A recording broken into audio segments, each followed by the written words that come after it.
Yo he trabajado harto, de hecho yo trabajo en el área de criptografía aplicada y ciberseguridad, y de hecho una de las áreas que más he trabajado es votación electrónica y la parte criptográfica. Y lo que sucede, desde un punto de vista eh, matemático, técnico quizás, votación electrónica es un problema en teoría resuelto. El problema es que votación electrónica nunca ha sido un problema técnico. Ujú. El problema de votación electrónica es un problema social y de aceptabilidad, ¿ya?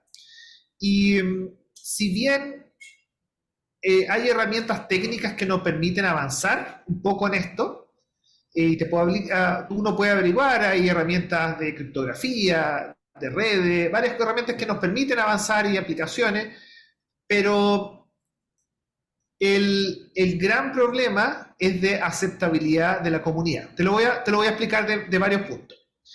El, el hecho de que tu voto viaje de tu computador a un servidor y del servidor lo cuente es muy fácil de hacer. Tú le puedes preguntar a cualquier estudiante técnico que estudia algo como ingeniería o algo técnico de programación y hacer una aplicación web que tú te conectas a la aplicación web y tú pones tu nombre de usuario, usuaria, y la aplicación cuenta si tú votas a favor, en contra de tu candidato y vaya contando los votos. Es muy fácil de hacer.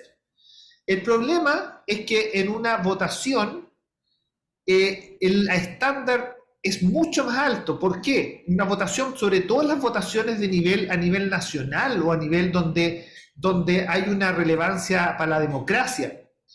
Porque cuando tú votas, tienes esencialmente dos propiedades que están en contradicción.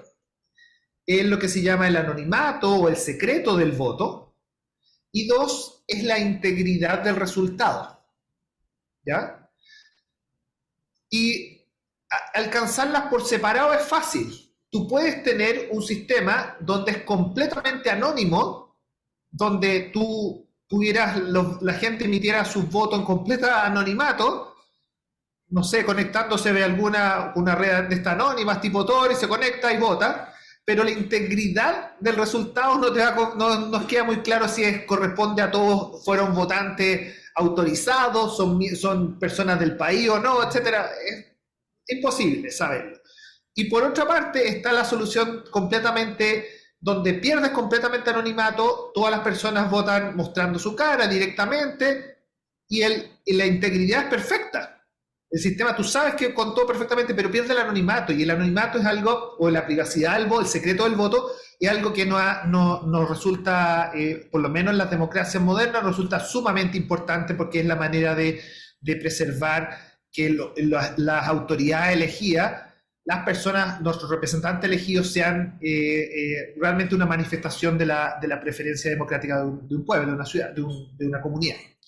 Ahora, yo trabajando en esta área de votación electrónica, te puedo mostrar que llegar a una solución técnica que combine eso ha sido súper difícil. Han habido nuevas herramientas. ¿Sabes por qué ha sido difícil también? Es por lo siguiente. Hay un colega mío que trabaja en Princeton que tiene una frase que es: la votación, los sistemas de votación no están diseñados para indicar cuál es el ganador. Están diseñados para convencer al perdedor. Al menos deben estar diseñados para convencer al perdedor. En otras palabras, el sistema de votación no basta que diga ganó el candidato Alejandro. No, lo que tiene que hacer es convencer a todos los adherentes, los candidatos perdedores, que el voto, el total, fue hecho correctamente. ¿Ya? Y ahí es donde está la principal dificultad. Esa es la razón por la cual el resultado es tan difícil. Yo trabajo en votación electrónica, hemos logrado hacer prototipos de votación electrónica, pero soy uno de los más escépticos respecto a utilizar votación electrónica a nivel nacional en votaciones grandes, porque el nivel de dificultad y complejidad de eso, independiente del país que sea, pues es solamente por un tema cultural, y un tema también del tipo de ataques que pueden ocurrir es enorme. Te pongo un ejemplo. Hacer una votación en un contexto universitario, donde las elecciones importa el secreto, importa la integridad del voto, que efectivamente integridad total, que sea correcto, es más fácil porque típicamente el tipo de ataques que podrían ocurrir están más limitados, ¿no? ¿Qué me refiero a tipo de ataque? Cuando tienes un sistema cuyo resultado final es decir quién gana, es distinto si ese quien gana va a ser el presidente del centro de alumnos o el director o de un departamento de una universidad. Es distinto eso a cuando el quien gana es el presidente de un país, es un senador, es un representante del Congreso, etc.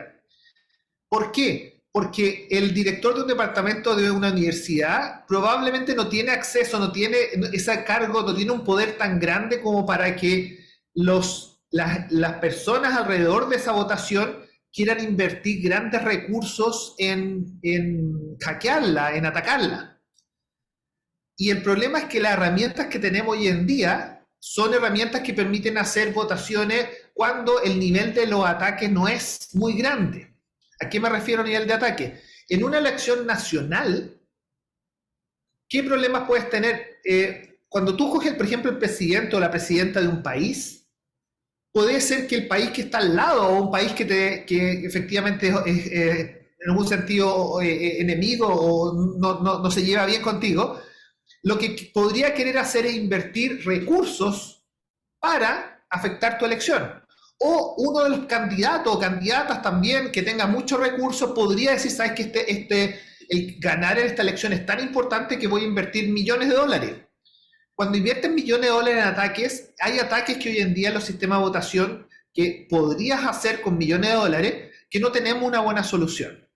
Si los ataques que tú vas a hacer son ataques pequeños, limitados, etcétera, como los que podrían ocurrir en una votación universitaria, sí tenemos soluciones que podrían lograrse. Yo a eso me refiero, por ejemplo, ¿a qué me refiero? En una elección universitaria, el tema de la autentificación, de que que yo pueda demostrar quién soy yo en un computador o algo así, es algo bastante fácil. Pero en cambio, porque todos los estudiantes tienen, no sé, algún tipo de sistema conectándose en la red, algún sistema para conectarse a la universidad. En cambio, en un sistema, en un país, es mucho más difícil porque tienes que darle este acceso a distintas personas con distinto nivel de alfabetismo, con distintos recursos que tengan las distintas personas. Y además de eso, tiene el problema de potenciales ataques de tipo, por ejemplo, si yo voto en un dispositivo como un computador, ¿cómo sé que ese computador, por ejemplo, no tiene malware, no tiene algún tipo de virus? ¿Ya? Imagínate un virus que desde tu computador, cuando yo quiero votar por el candidato Alejandro, cuando marque el candidato Alejandro, el computador me dice, sí, vota por el candidato Alejandro, pero por detrás está marcando a la candidata Verónica. ¿Ya? Ese virus me va a engañar a mí y lo que va a hacer es quizás puede lograr que alguien distinto gane. Para hacer ese tipo de virus, usualmente uno requiere hartos recursos, o por lo menos no son fáciles de hacer de manera que pasen desapercibidos, que no sean detectables, etcétera. Implica recursos. En una elección nacional eso probablemente se puede hacer. Los recursos, quizás el valor de salir elegido en una elección nacional puede significar que ese ataque sea realista. En una elección más pequeña, no. ¿Y por qué te pongo ese caso? Es porque actualmente la tecnología de votación electrónica está en pañales. ¿Qué me refiero? Está en pañales. Podemos gatear, pero no podemos caminar ni correr. La tecnología de votación electrónica que tenemos hoy día nos permite buenas soluciones cuando el tipo de amenazas, el tipo de ataques informáticos es limitado. Por ejemplo, en un entorno relativamente benigno, universitario, o en entorno de un colegio o de una escuela, entornos donde el tipo de adversario, el tipo de atacante no es muy grande, podemos hacer cosas relativamente razonables y existen herramientas criptográficas para cerciorarse que el resultado es correcto y todas esas cosas. Sin embargo, en elecciones nacionales donde uno tienes que usar una red de tipo internet, por ejemplo, y la conectividad no la puedes garantizar. De repente hay veces que no necesariamente puedes garantizar la conectividad, sobre todo si están en lugares remotos o en otras partes, no necesariamente puedes garantizar la conectividad. Segundo, no puedes garantizar si uno vota desde un computador o de algún tipo de dispositivo, algún tipo de teléfono, ¿cómo sé que mi teléfono o mi computador no tiene algún virus? Lo que decía antes. Eso podría afectar la integridad de mi voto, que mi voto no sea el voto que yo creí emitir, no sea el voto que terminó siendo contabilizado. Ese tipo de ataques y otros que se podrían ocurrir en un sistema nacional son extremadamente difíciles de proteger. De hecho, no sabemos cómo proteger hoy en día. No lo sabemos. No tenemos buena protección para ese tipo de ataques. Por eso la mayor parte de los investigadores, la gente que trabaja de la academia, incluso investigadores en empresas que trabajan esto, advierten que el voto electrónico remoto para escenarios de tipo nacional o de lo que se llama de alto perfil, donde el perfil de la elección, la importancia de la elección es alta, no es recomendado. Y yo estoy de acuerdo, yo encuentro que no está recomendado para ese tipo de situaciones porque no sabemos cómo prevenir esos ataques, ¿ya? Existen mitigaciones, pero no prevención. Y el gran problema es que en un entorno nacional hay derechos de por medio. Por ejemplo, la gente que vota tiene el derecho a saber que su voto fue contado. Y no tienes como hoy día, con un sistema informático remoto, garantizar eso, ¿ya? Y no tienes cómo garantizar el segundo hecho, por ejemplo, algo tan simple como que te falla internet. Si te falla internet un rato cuando estás votando, puede esa persona que no pudo votar porque intentó votar y no estaba funcionando internet, le quitaste su derecho a emitir su voto. Y eso también es importante y es lo relevante. Cuando tú estás votando por una elección de estudiante o un director de departamento de la universidad, es mucho más estos derechos son menores y de algún sentido votar, uno puede repetir una elección o uno puede alargar el tiempo de la elección, uno puede hacer cosas, son mucho más flexibles que uno puede tolerar ese tipo no sé si de ataque, pero contratiempo. Probablemente los ataques son menos probables que ocurran. En una elección nacional estos ataques pueden ocurrir. Y el problema es que una vez que ocurren, y eso es lo más grave, no es que es grave que las personas pierdan su derecho a votar o no tengan certeza si lo que votaron fue correcto, o peor aún, que tampoco tengan derecho si el total captura todos los votos correctos y no hay votos ilegalmente emitidos, no hay votos que fueron insertados por alguien más. Todo eso, esos problemas, en lo que está es que se reduce a que ese tipo de ataques socavan, eliminan, reducen la confiabilidad en el sistema y la confianza de la gente. Cuando te mencioné al comienzo que los sistemas de votación electrónica deberían estar diseñados para convencer al perdedor, lo que te está diciendo que la importancia de un sistema es que la comunidad termine aceptando el resultado final. Y si tienes todas estas posibilidades de ataque, aunque no ocurran,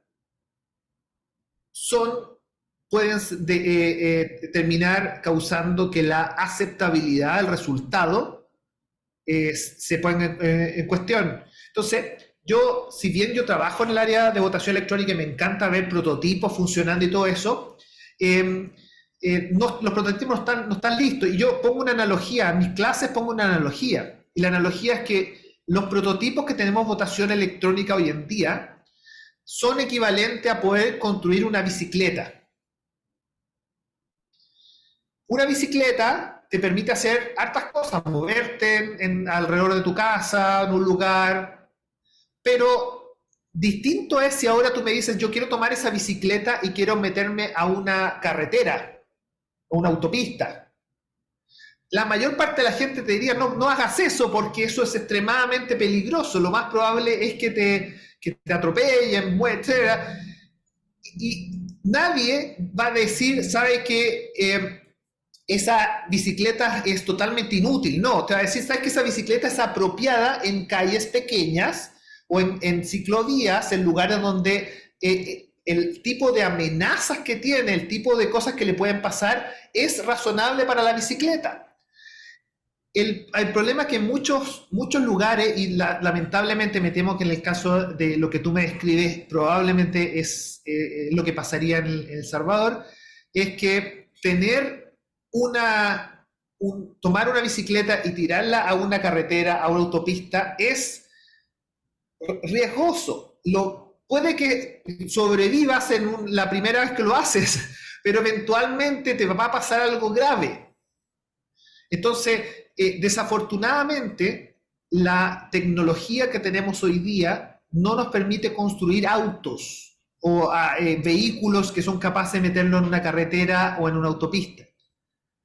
Nos permite construir bicicletas.